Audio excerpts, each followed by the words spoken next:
First, SS Man, the threshold of no return. This wasn't just an entry-level position, it was a carefully designed psychological trap. Picture Hans Müller, a 22-year-old unemployed mechanic from Munich, who answered a recruitment ad in 1933. The ad promised steady pay and national purpose. What it didn't mention was the test that began immediately. Within his first week, Hans wasn't learning drill or studying ideology. He was standing guard while superiors interrogated political prisoners, not participating, just watching, just becoming complicit through silence. The SS man wore no insignia, carried no authority, but was already crossing lines ordinary Germans never would. By month 3, Hans faced an impossible choice: reject what he'd witnessed and face crushing guilt, or embrace the organization that promised to justify everything. Most chose the latter, but surviving this test only earned you the right to climb higher. Second, Sturman, the first taste of belonging. One silver pip appeared on the collar, but more importantly, the first sign the system had accepted you. Take Friedrich Weber, promoted after 6 months of perfect obedience. That single pip meant he had proven his silence could be trusted. He might oversee new recruits or manage supplies, but the real change was psychological. Weber now belonged to something exclusive, something that set him apart from ordinary Germans. The uniform fit better, the silence felt natural, and most dangerously, he began to see himself as superior to those outside the black uniform. But this was just the beginning of a much darker journey. Third, Rottenführer, command in miniature. 2 silver stripes marked the man who now gave orders to 5 or 6 others. This was where the SS separated the truly committed from the merely obedient. Consider Otto Brenner, a former postal worker who reached this rank in 1935. His squad might guard a gate or process paperwork, but Brenner was being watched for something deeper than efficiency.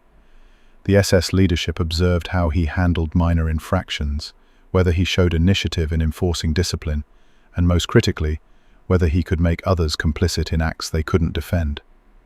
Many remained at this level forever, but those who demonstrated the right combination of cruelty and competence found themselves marked for greater things. Fourth, Scharführer, authority without question. 3 silver stripes commanded respect and fear in equal measure. Men like Klaus Richter, promoted in 1936, led squads through increasingly dark assignments. In camps, he managed prisoner work details. On the streets, he conducted arrests that often ended in disappearances. The distance between Richter and his subordinates grew, even if they'd once shared bunks. He now interpreted orders, decided which faces needed breaking, which names went on reports.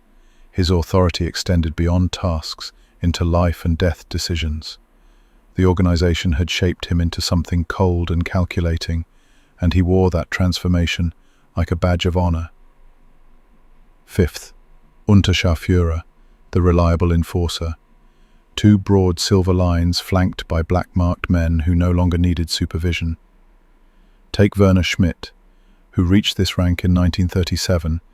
He coordinated platoons, supervised training, and most importantly, taught others the methods that had shaped him. Schmidt understood which orders needed emphasis and which could be delivered with a glance. In administrative roles, his files whispered compliance. In operational roles, his decisions changed entire mornings for guards, prisoners, and civilians. This rank rarely asked permission, it functioned autonomously, and received correction only when something went catastrophically wrong. Sixth, Oberscharführer, the overseer's cold precision. 2 stacked silver stripes with a central pip marked men entrusted with critical processes. Heinrich Vogel, promoted in 1938, coordinated logistics and processed deportation orders without question. He ran sections of facilities with life and death authority, deciding daily routines for hundreds. His superiors rarely gave reminders, they expected outcomes. If those didn't materialize, someone else would replace him by dusk. Vogel had learned that survival meant anticipating needs before they were expressed, and delivering results that required no explanation. Seventh, Hauptscharführer, senior command without commission. 3 silver stripes and a pip distinguished one of the highest non-commissioned ranks. Men like Rudolf Kessler answered only to officers. their experience running deep from recruitment to execution of directives. Kessler liaised between officers and enlisted men, relaying updates from headquarters while carrying out orders without visible hesitation. In training grounds, he shaped new recruits. In camp sectors, he oversaw entire operations. His name was rarely known outside SS circles, but his authority was unmistakable within them. He wasn't feared for what he might do, but because what he did was always predictable and completed. If you're finding this breakdown of the SS hierarchy as chilling as it is educational, consider subscribing. Understanding how these systems operated helps us recognize the warning signs when similar structures emerge in any society. 8th, Sturmscharführer, the apex of enlisted authority. 4 silver stripes and a pip marked the final step before commissioned rank. Few reach this height. Karl Hoffmann, who achieved this rank in 1940, rivaled junior officers in authority. In training schools, he outranked men giving lectures. On the front, he directed platoons. In camps, he was second only to commissioned staff. Hoffmann wasn't promoted for loyalty alone, but for executing loyalty as policy, for shaping recruits into replicas of himself. There were no doubts about this man, no surprises. He held the line of morale, procedure, and punishment without exaggeration, because at this level, spectacle was weakness. 9th, Untersturmführer, the officer's threshold. 2 silver collar patches, one with a single pip, marked the jump from NCO to commissioned officer. This wasn't casual promotion. Take Ernst Müller, commissioned in 1939. He now led platoons, made official reports, and signed orders with administrative weight.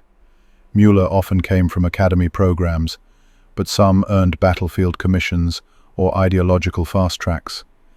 His job was both command and conformity, knowing doctrine backward and enforcing it forward. He had authority not because he possessed power, but because the system temporarily loaned it to him. That power could be revoked with as little ceremony as it was granted. 10th, Obersturmführer, the rising authority. 2 pips marked men who led companies and oversaw staff offices. Lieutenant Gustav Weber interfaced with Gestapo departments and logistics divisions, fluent in both command and diplomacy. He supervised construction, arranged transports, and coordinated orders originating in Berlin. Weber's reports were read by men who didn't tolerate confusion. He managed subordinates who understood the price of disobedience. This rank moved in both bureaucratic and operational spaces, one foot in the dirt, the other in archives. No decorations defined him, only results. And in the SS, results were often indistinguishable from destruction. 11th, Hauptsturmführer, mid-level command with broad implications. 3 pips marked the equivalent of a captain, but in the SS, the role stretched wider. Captain Franz Dietrich could oversee entire camp operations, command Waffen-SS companies, or direct regional assignments. He was trusted not just with tactics, but with decisions that shaped policy. Men beneath him didn't ask questions, they executed orders he signed. Those above expected results that were measurable, final, and free of complication. In occupied towns, Dietrich coordinated raids and labor roundups. In offices, he signed logistics approvals for deportation trains. Most men who ran notorious facilities held this position. 12th, Sturmbannführer, battalion-level authority. 4 pips meant dealing with population figures, shipment volumes, and construction timelines rather than individual names. Major Heinrich Baumann led hundreds, sometimes thousands, answering directly to senior SS leadership. In the Waffen-SS, he directed large field units and reported enemy activities to Corps Command. In the Allgemeine SS, his role became colder, supervising ghetto clearances and mass deportations. Baumann didn't always appear on site, often making decisions from behind maps and rosters. But his signature moved bodies, his approval finalized locations, his planning converted concepts into acts of systematic extermination. 13th, Obersturmbannführer, the operational architect. A wreath encircling 4 pips marked men who weren't about frontline movement, but back-end mastery. Lieutenant Colonel Wilhelm Kramer organized departments coordinating across SS divisions. He managed security, propaganda, deportations, and armaments, liaising with Gestapo chiefs and Wehrmacht generals depending on where Reich agenda pointed. Kramer's reach extended beyond visible borders. In camps, he supervised multiple sites. In occupied countries, he planned removal of entire ethnic populations. This wasn't a warrior's title, but a manager's. A cold, methodical executive of industrial-scale decisions. 14th Standartenführer, regimental command with political presence. 2 oak leaves encircling silver pips marked the standard leader. Often ceremonial in appearance, but never hollow in function. Colonel Kurt Brenner oversaw regiments in the Waffen-SS, or ran entire SS bureaucracy departments. He interacted directly with Himmler, Heydrich, and Eichmann. His name appeared on policy drafts. His reports shaped long-term campaigns. Whether stationed in Berlin or operating from Krakow, Vienna, or Paris. Geography changed, but authority didn't. Brenner gave orders structuring mass movements of people, supplies, and corpses. This was where visibility increased and accountability disappeared. 15th. Oberführer, regional oversight without Wehrmacht equivalent. A wreath with 3 silver pips marked men assigned to oversee SS operations across entire regions. Oberführer Martin Weiss coordinated local SS units, Waffen-SS detachments, and SD security officers. He balanced ideological enforcement with logistical execution, ensuring SS presence functioned without friction. His role was invisible to the public, but fully felt. Arrests, relocations, and deportations passed through his jurisdiction. He wasn't a general in uniform, but was treated as one in command. When friction arose with local officials, he resolved it not through negotiation, but by reference to Berlin. 16th, Brigadeführer, the general's shadow. A wreath enclosing 3 oak leaves and a pip marked the equivalent of a major general. Brigadeführer Hans Kammler directed entire brigades in the Waffen-SS, or took national-level positions in security and administration. He didn't just execute orders, he wrote them. Kammler structured zones of operation, supervised department heads, and participated in strategic planning meetings. This was where names became known across Europe, not to inspire loyalty but instill fear. In field operations, he controlled thousands. In administrative roles, he organized programs of mass murder from their earliest formulations. 17th. Gruppenführer, essential command authority. 4 oak leaves marked men who weren't just senior but essential. Lieutenant General Reinhard Heydrich managed Waffen-SS divisions, commanded entire camp systems and supervised departments like the Reich Security Main Office. They worked directly under Himmler, acted as his emissaries, and influenced decisions at the Third Reich's highest levels. They traveled with retinues, dictated policy implementation, and coordinated between SS, Gestapo, and civilian government branches. Their signatures were preemptive actions, not approvals. When they visited camps, staff stood straighter. When they spoke, lower officers took notes. 18th Obergruppenführer, the tier beneath Himmler. 5 oak leaves marked the few who could call Himmler by name, not title. General Oswald Pohl governed entire sectors like Reich-occupied Poland or supervised extermination policies. They led military corps, oversaw massive construction projects, and directed deportation efforts. Some managed slave labor industries, others supervised the collapse of entire cities. This was no longer command but influence. Their orders shaped policy across Europe. Their failures became policy revisions. Their successes turned into templates repeated across the Reich. When they acted, nations shifted. When they hesitated, thousands died differently. 19th. Reichsführer SS. Absolute authority personified. Himmler held this rank like doctrine, appointed in 1929. He transformed a personal bodyguard into an empire of bureaucracy, ideology, and annihilation.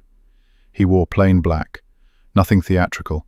his insignia understated for a man with absolute control over SS, Gestapo, SD, and the concentration camp system. Every rank beneath traced orders directly to his desk. He never fired shots on the front, rarely raised his voice, but with each signed directive, each quiet reshuffle, each promoted subordinate, he expanded machinery that executed genocide with mechanical precision. Reichsführer wasn't a battlefield rank, but an ideological throne occupied by a man who dreamed of racial purity and built the machinery to attempt it. ISVIDM wasn't just about military organization. It was a carefully engineered system that transformed ordinary men into instruments of terror through graduated complicity. Each rank represented a deeper commitment to acts that made retreat psychologically impossible. Understanding how these systems operate helps us recognize the warning signs when similar structures emerge. If this breakdown has been educational, subscribe for more historical analysis that examines how power structures shape human behavior. The past teaches us to watch for the patterns that repeat when we're not paying attention.